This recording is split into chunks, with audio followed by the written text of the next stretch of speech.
নির্বাচনী প্রচারণার অংশ হিসেবে আজ রাজশাহী বিভাগের বিভিন্ন জেলায় সফরে যাচ্ছেন জামায়াত আমির। আরো জানাতে চাঁপাইনবাবগঞ্জ থেকে সরাসরি যুক্ত হচ্ছেন আমাদের সহকর্মী রফিকুল আলম। রফিকুল, জামায়াত আমিরের জনসভায় প্রস্তুতি কেমন দেখছেন এই মুহূর্তে আমাদেরকে জানাবেন। আপনি যেমনটি বলছিলেন, চাঁপাইনবাবগঞ্জে আমাদের জনসভা শুরু হবে বেলা 12:30টায়, কিন্তু সকাল থেকে নেতাকর্মীরা মাঠে আসতে শুরু করেছে।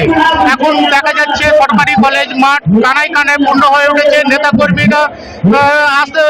নেতাকর্মীরা উৎসাহ উদ্দীপনার মধ্যে দিয়ে চাঁপাইনবাবগঞ্জে আসছে। ইতিমধ্যে দেখা যাচ্ছে যে স্লোগানে ভর্তি করেছে তারা, নেতাকর্মীরা করছে।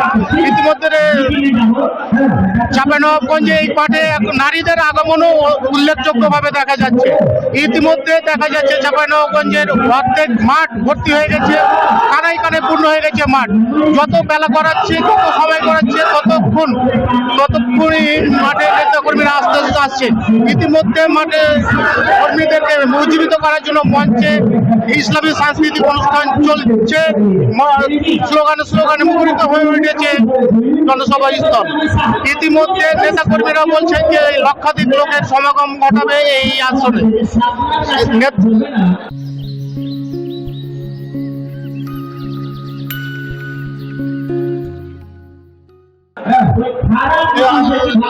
নারীদেরও উপস্থিতি তো লক্ষণীয় এবং দলে দলে নারীরা দল বেঁধে যেখানে আসছেন।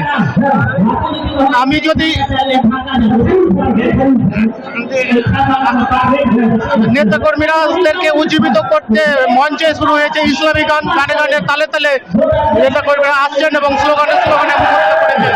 আমি যদি দেখছি আমরা যে নেতাকর্মীরা বিভিন্ন স্লোগান, ফেস্টুন, ব্যানার নিয়ে মাঠে উপস্থিত হয়েছে। আমি যদি দেখানোর চেষ্টা করি নারীদের উপস্থিতি লোকদের জন্য কি এই সমাবেশে 11 দলীয় জোটের নেতৃবৃন্দের বক্তব্য দেওয়ার কথা রয়েছে। আমাদের এখানে এখনো জামাতের আমির ডক্টর শফিকুর রহমান আসেননি, তবে 12:30টায় এই মাঠে এসে পৌঁছবেন বলে আয়োজকরা জানিয়েছেন। এই নিয়ে এখন রফিকুল, ধন্যবাদ আপনাকে।